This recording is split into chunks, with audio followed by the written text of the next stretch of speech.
Good morning all of you. Last લેક્ચરમાં આપણે એક્ઝોટોક્સિન સુધી જોયું હતું. આ લેક્ચરમાં આપણે કોમન હ્યુમન ડિઝીઝ જે ફેલાય છે બરાબર, એના વિશે આપણે ભણીશું. બરાબર, કોમન જે હ્યુમનમાં ડિઝીઝ ફેલાય છે એના વિશે આપણે ભણીશું કે કયા કયા માઇક્રો ઓર્ગેનિઝમ છે એના દ્વારા આ જે ડિઝીઝો ફેલાય છે. તો ફર્સ્ટ છે પેથોજેનિક બેક્ટેરિયા. કે બેક્ટેરિયાનું નામ શું? તો કે સાલ્મોનેલા ટાઇફોઇડ, જેને આપણે ટાઇફોઇડ ફીવર કહીએ છીએ. એ ટાઇફોઇડ ફીવર આનાથી થાય, સાલ્મોનેલા ટાઇફોઇડ. એન્ટ્રી ઓફ પેથોજન એટલે કે પેથોજન આપણા શરીરમાં આવશે કઈ રીતના? તો કે આપણા શરીરમાં એન્ટર થશે સ્મોલ ઇન્ટેસ્ટાઇનની અંદર. એટલે કે આપણે કોઈ ફૂડ ખાશું, કોઈ વોટર ખાશું, બરાબર, જે પણ વસ્તુ આપણે ખાઈએ છીએ એના દ્વારા એ ક્યાં જશે? સ્મોલ ઇન્ટેસ્ટાઇનની અંદર જશે.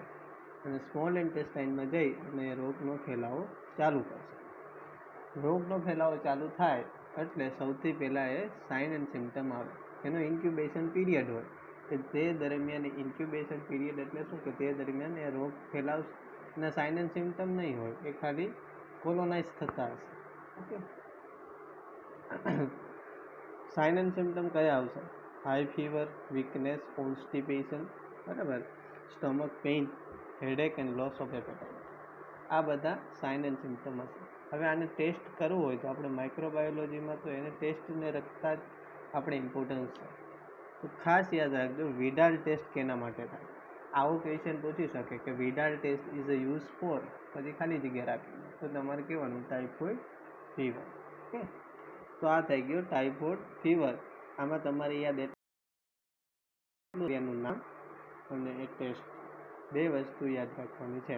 અને શેના દ્વારા ફેલાય છે? કે સ્મોલ ઇન્ટેસ્ટાઇનમાં પહેલાં જશે ને ત્યાંથી એ ફેલાશે. ત્રણ વસ્તુ યાદ રાખવી. ત્યારબાદ છે પેથોજેનિક બેક્ટેરિયા બીજા, તે આપણે જોઈએ. પેથોજેનિક બેક્ટેરિયા બીજા કયા કયા છે? તો સ્ટ્રેપ્ટોકોકસ, ન્યુમોનિયા, હિમોફિલસ ઇન્ફ્લુએન્ઝા. બરાબર, આ ત્રણેય બેક્ટેરિયા છે. એનાથી શું શું થઈ શકે? તો કે ડિઝીઝ, કે સૌથી પહેલાં ન્યુમોનિયા, એના દ્વારા ન્યુમોનિયા રોગ ફેલાશે. બરાબર, bacteria affect the alveoli lead to affect the respiratory symptoms. એ આપણા શરીરમાં જે એલ્વિયોલાઈ આવેલા હોય, એલ્વિયોલાઈ ક્યાં હોય? લંગ્સની અંદર છે. બરાબર, તો લંગ્સની અંદર જે એલ્વિયોલાઈ હોય એમાં અફેક્ટ કરે છે અને એને કારણે ત્યાં સિક્રીશન જમા થાય છે અને સિક્રીશન બહાર નથી નીકળી શકતું, એટલે ફ્લુઇડ ત્યાં અક્યુમ્યુલેટ થશે. અક્યુમ્યુલેટ થવું એટલે ભેરું થવું. બરાબર, ત્યાં ભેરું થશે અને જે ડિઝીઝ ક્રિએટ થશે એને આપણે કહીએ છીએ ન્યુમોનિયા. ઓકે, તો ન્યુમોનિયા જોવા મળશે. એના સાઇન એન્ડ સિમ્ટમ શું હશે? તો ફીવર હશે, ચીલ્સ હશે, કફ હશે. Lips and finger nails may turn grey to bluish colour.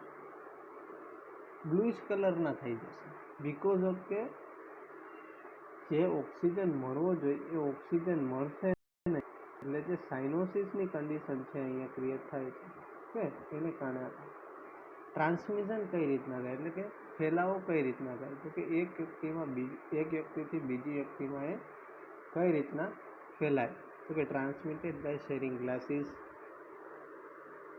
અનટેન્સિલ્સ with an infected person. એટલે ઇન્ફેક્ટેડ પર્સનના તમે કોન્ટેક્ટમાં આવો છો, એની કોઈ વસ્તુ યુઝ કરો છો તો તમે એને ટ્રાન્સલેટ કરો છો. બરાબર, તો આ થઈ ગયું બીજું, જેની અંદર આપણે સ્ટ્રેપ્ટોકોકસ, ન્યુમોનિયા અને ઇન્ફ્લુએન્ઝા જોયું. ટ્રાન્સમિશન કઈ રીતના થાય છે એ જોયું. સિમ્ટમ અને ડિઝીઝ કયા ક્રિએટ કરે છે એ જોયું. ત્યારબાદ છે રાઇનો વાયરસ. રાઇનો વાયરસ છે ને એક ખાલી કોમન કોલ્ડ થાય એટલે કે સામાન્ય શરદી માટે જવાબદાર છે. બરાબર, તો આવું પૂછી લે કે કોમન કોલ્ડ માટે કયું બેક્ટેરિયા જવાબદાર છે, તો કયો વાયરસ જવાબદાર છે, તો તમારે લખવાનું રાઇનો વાયરસ. ઓકે, તો રાઇનો વાયરસ એ કેના માટે જવાબદાર છે? Common cold. એમાં શું થશે? તો કે કફ થશે, હેડેક થશે, હોર્સનેસ એટલે અવાજ ભારે લાગશે, સોર થ્રોટ, ટાઇડરનેસ, બરાબર, આ બધા થશે. બરાબર. ટ્રાન્સમિશન કઈ રીતના થાય? તો ટ્રાન્સમિશન આનું ડ્રોપલેટ હશે. ડ્રોપલેટ એટલે droplet cough or sneezing by infected person, એટલે વ્યક્તિનો કફ અથવા એનું સ્નીઝિંગ એટલે છીંક ખાધી હોય, બરાબર, તો એ દ્વારા જે પણ તમે એના કોન્ટેક્ટમાં આવો છો, બરાબર, તો તમને આ વસ્તુ થઈ શકે છે. તો આ થઈ ગયું રાઇનો વાયરસનું. ત્યારબાદ છે પ્રોટોઝોઆ.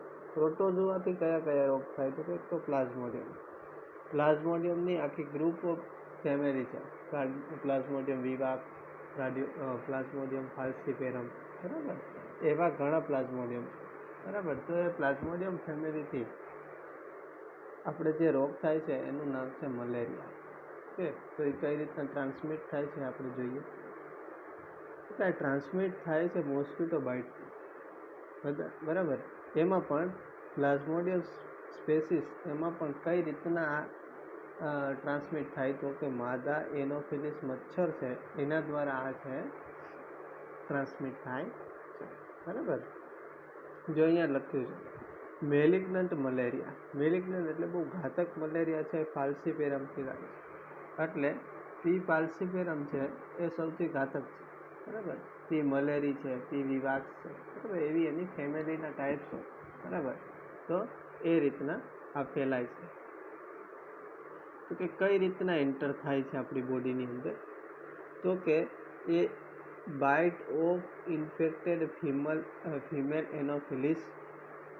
આપણે જો ફિમેલ એનોફિલિસ જે ઇન્ફેક્ટેડ છે પહેલેથી મલેરિયાથી, એ આપણે બાઇટ કરે તો આપણે આ મલેરિયા થવાના ચાન્સીસ છે.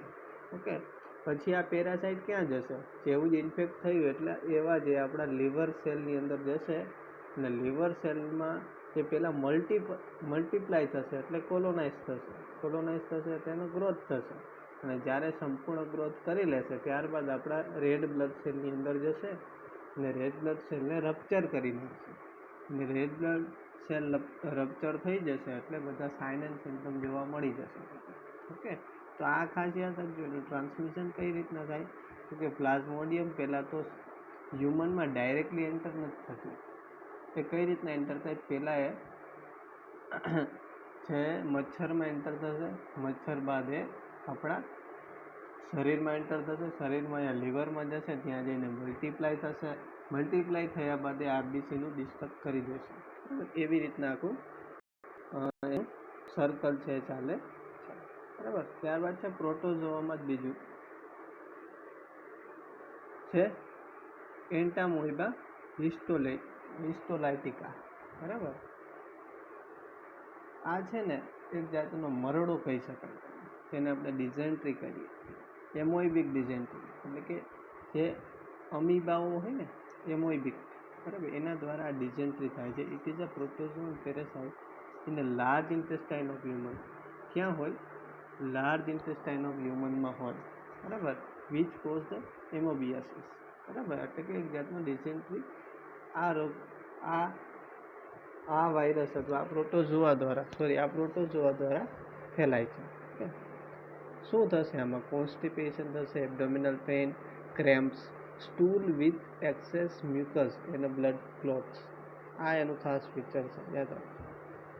ઓકે, હવે આ આપણે બોડીમાં ટ્રાન્સમિટ કઈ રીતના થાય?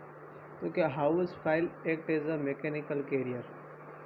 ફાઇલ્સ જે આવેલા હોય serve to transmit the parasite from faeces of infected person to food or food particle.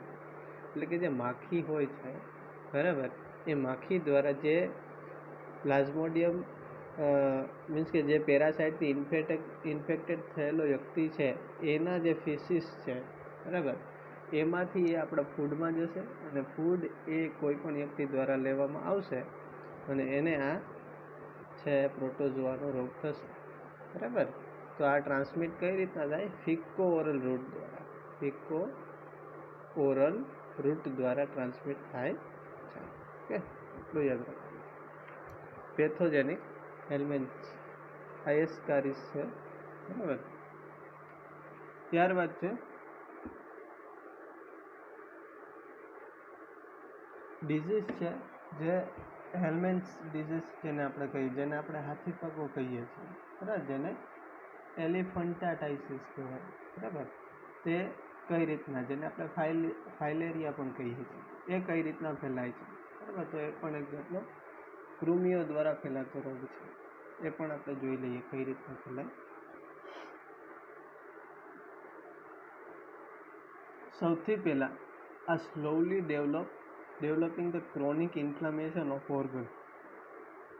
આ જે કૃમિ હશે એ કૃમિ આપણા બોડીની અંદર સૌથી પહેલાં શું થશે, તો કે એક ક્રોનિક ઇન્ફ્લામેશન ક્રિએટ કરશે અને પછી ત્યાં વર્ષો સુધી રહેશે, 1 વર્ષ 2 વર્ષ 3 વર્ષ સુધી રહેશે, બરાબર. ત્યારબાદ જ્યારે આપણી લિમ્ફોટિક વેસલ્સ છે, બરાબર, એ લિમ્ફેટિક વેસલ્સને અફેક્ટ કરવા માંડશે એટલે આપણે હાથી પગો થઈ જશે, બરાબર, જેને આપણે કહીએ છીએ એલફેન્ટાથિયાસિસ કે થિયાસિસ, બરાબર, અથવા ફાઇલેરિયાસિસ, બરાબર, ફાઇલેરિયા કહીએ છીએ. તો એ કઈ રીતના અફેક્ટ થાય કે સૌથી પહેલાં એક ઇન્ફ્લામેશન થશે સાદું એવું બોડીમાં, ત્યારબાદ અમુક વર્ષો ગયા પછી આ ફાઇલેરિયા છે એ ડિટેક્ટ થશે, કારણ કે જ્યારે આ લિમ્ફમાં પહોંચી જશે ને ત્યારબાદ એનું અસર છે બતાવશે. The pathogen are transmitted to a healthy person through bite by mosquito vector. કઈ રીતના ટ્રાન્સમિટ થાય તો કે મોસ્કિટોના કરડવાથી આ છે ટ્રાન્સમિટ થાય છે. તો આ થઈ ગયા બધા હ્યુમનની અંદર જોવા મળતા રોગો. આમાંથી તમને પૂછી શકે કે ફાઇલેરિયા કઈ રીતના થાય છે, આ રોગ કઈ રીતના થાય, એ તમને પૂછી શકે. ઓકે, તો એ તમારે યાદ રાખવાના છે. મેઇન રોગ આપણે જોયા. ત્યારબાદ આ ચેપ્ટરનો લાસ્ટ ટોપિક છે સ્પેસિમેન કલેક્શન. કે કોઈ પણ સ્પેસિમેન છે આપણે કલેક્ટ કરવું હોય તો એમાં માઇક્રોબાયોલોજીના સિદ્ધાંતો કઈ રીતના જાળવવા એ આપણે આજે જોશું, અને એને ગ્રોથ કઈ રીતના કરવી. કોઈ પણ સ્પેસિમેન હોય તો એનો ગ્રોથ કરવો પડે, બરાબર. એમાં કોલોની થાય ત્યારબાદ એ ડેવલપ થશે, કંઈ એક દિવસમાં ડેવલપ ન થઈ, બરાબર. તો એ બધું આપણે આજે ભણીશું. Specimen collection.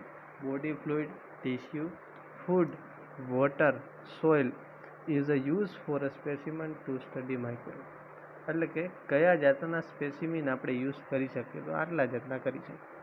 Specimen are remove by the some form of sampling devices. Okay. These may be swab, syringe, inoculating needle, inoculating loops. આના દ્વારા સેમ્પલ લેવાનું હોય, બરાબર. કંઈ હાથેથી લેવાનું નથી, કેનાથી લેવાનું હોય, સ્વેબથી લેવાનું, સિરિંજથી લેવાનું, નીડલથી લેવાનું, બરાબર. સ્મિયર હોય તો સ્મિયરથી લેવાનું, બરાબર. Maintain and preserve the microbe in the sample. એટલે કે સૌથી પહેલાં આપણે સેમ્પલ લેશું, એને આપણે મેન્ટેન કરી એમાં પ્રિઝર્વ કરશું, એને માઇક્રોબ્સ, જે પણ માઇક્રો ઓર્ગેનિઝમ છે એને આપણે એમાં સાચવી રાખશું. ત્યારબાદ એને આપણે માઇક્રોસ્કોપમાં જોશું અથવા વિવિધ એમાં સ્ટેનિંગ કરી અને ત્યારબાદ આપણે આગળ વધીશું. Okay. There are the 5 basic techniques to grow, examine and characterize the microorganism. 5 main technique છે. કોઈ પણ માઇક્રો ઓર્ગેનિઝમ છે તો એ માઇક્રો ઓર્ગેનિઝમને ગ્રો કરવાની 5 મેઇન ટેકનિક છે જે અહીંયા આપેલી છે, બરાબર. તો કઈ રીતના યુઝ થાય, તો કે પહેલાં તો આપણે નામ જોઈ લઈએ. ઇનોક્યુલેશન, ઇન્ક્યુબેશન, આઇસોલેશન, ઇન્સ્પેક્શન અને આઇડેન્ટિફિકેશન. પહેલાં તો આપણે ઇનોક્યુલેશન કરશું. જે રસી બનાવતા હોય ને, જે રસીકરણ થતું હોય ને, એમાં પણ આ થાય ઇનોક્યુલેશન, બરાબર. Incubation, isolation, inspection and identification. 1 by 1 આપણે જોઈએ. ઇનોક્યુલેશન એટલે શું, કે એક નાનું સેમ્પલ તમે લીધું. ધારો કે આપણે કોરોના વાયરસનું સેમ્પલ લઈએ છીએ તો નાકમાંથી સ્વેબ દ્વારા લેશું, પણ એમાં નાના એવા મે બી 2 to 3 વાયરસ આવશે. તો એ 2 to 3 વાયરસ કંઈ માઇક્રોસ્કોપમાં નહીં દેખાય, આખી કોલોની હોય ને તો દેખાવામાં આપણે મદદ રહે. તો આ જે 2 to 3 આવ્યા છે એને આપણે એક આખી ક્લસ્ટર બનાવવું હોય, બરાબર, આવી રીતના. તો એ જે પ્રોસિજર કર્યું એને કહેવાય ઇનોક્યુલેશન. એટલે કે જ્યાં આપણે નાના સેમ્પલને લઈ અને એમાં ન્યુટ્રિશનલ મીડિયા પ્રોવાઈડ કરશું, એટલે કે આને ન્યુટ્રિશન આપશું જેથી કરીને વધારે ને વધારે ગ્રો કરે, અને જ્યારે ગ્રો થઈ જશે ત્યારે આપણે એને શું કરશું, સ્પેશિયલાઇઝ કન્ટેનરમાં લઈ અને પછી એને ચેક કરશું કે આ કયો વાયરસ છે. કારણ કે નાનામાં નાનો એક વાયરસ તમને મળ્યો એક સ્પેસિમેનમાં, તો એને પહેલાં તમારે એને શું કરવું પડશે, એને કોલોનાઇઝ કરવા પડે, એને મલ્ટિપલ કરવા પડશે. તો એ જે પ્રોસિજર કરી એને કહેવાય inoculation. To cultivate culture one introduce a tiny sample into container of a nutrient medium, એટલે કે એક જાતનું ન્યુટ્રિયન્સ આપીએ છીએ જેથી કરીને મલ્ટીપ્લાય થઈ શકે. અને એક હારે મલ્ટીપ્લાય થઈ ગયા ત્યારબાદ એને આપણે આઈડેન્ટિફિકેશન કરી શકીએ. એટલા માટે તો એ જે પ્રોસિજર થઈ એને કહેવાય ઇનોક્યુલેશન, એટલે મલ્ટિપ્લિકેશન. ઓકે. ત્યારબાદ છે ઇન્ક્યુબેશન, એટલે કે જે આ ગ્રોથ થાય ને એ ગ્રોથને પણ એડજસ્ટ કરવો પડે. ગ્રોથ થવા જ માંડે એટલો ન થવો જોઈએ. એટલે કે જેટલા આપણા માટે જરૂરી છે એટલો જ વાયરસનો ગ્રોથ કરવાનો છે.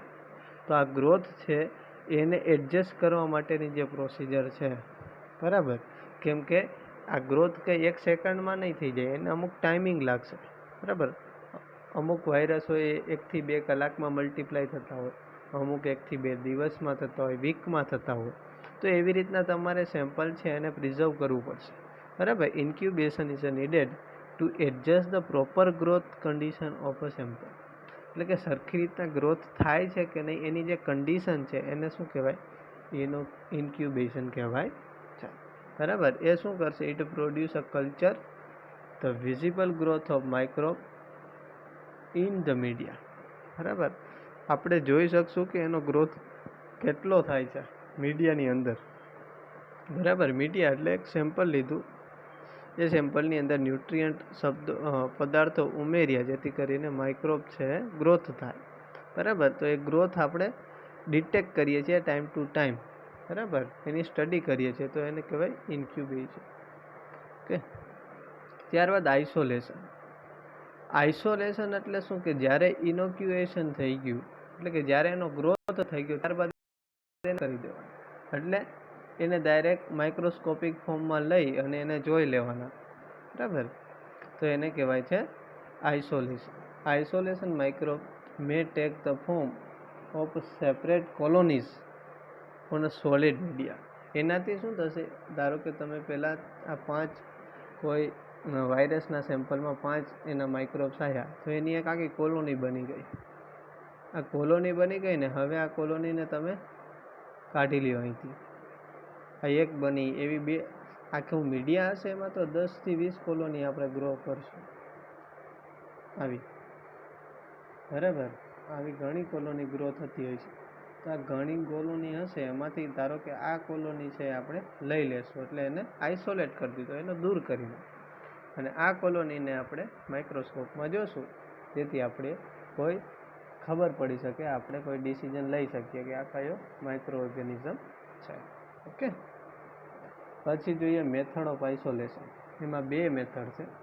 સ્ટિક મેથડ, જેમાં આપણે ડ્રોપલેટ લઈશું, એટલે કે નાનકડો ટુકડો લઈશું કલ્ચરનો, is spread over the surface of the medium according to pattern that gradually thin out of the sample separate cell spatially over a section of plate. એટલે કે આખી પ્લેટમાં આપણે બધી જગ્યાએ ગ્રો કરાવ્યા છે માઇક્રો ઓર્ગેનિઝમ, એમાંથી એક નાનકડો ટુકડો, આટલો ટુકડો લઈ લઈએ, તો એને કહેવાય સ્ટિક મેથડ, બરાબર.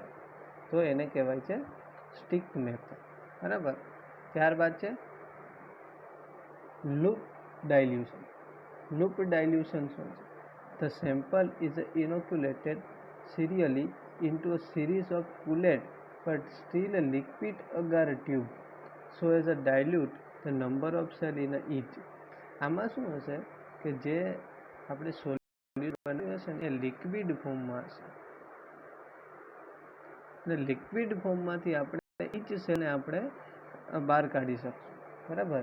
અને successive tube in the series inoculate tube are then plate into the sterile plate are allowed to solidify. એટલે ધારો કે પહેલાં લિક્વિડ ફોર્મમાં લીધું એક પ્લેટમાં, પછી એને સોલિડિફાઈ કરી દીધું, અને પછી એને આપણે કોઈ માઇક્રોસ્કોપમાં આપણે એને જોશું. and the end of result, the number of cell R per volume is to be decreased. That cell have ample space to grow into a separate colony. ધારો કે કોઈ એક સેમ્પલ લીધું, એ સેમ્પલને આપણે સૌથી પહેલાં લિક્વિફાઈડ કરશું અને એમાંથી ધારો કે 3 ટાઈપનું લિક્વિડ છે બહાર કાઢ્યું, તો એ ત્રણને આપણે સિમ્પલી ગ્રો કરશું અલગથી, અને ગ્રો કર્યા બાદ આપણે એને ફરીથી ચેક કરીશું. ઓકે.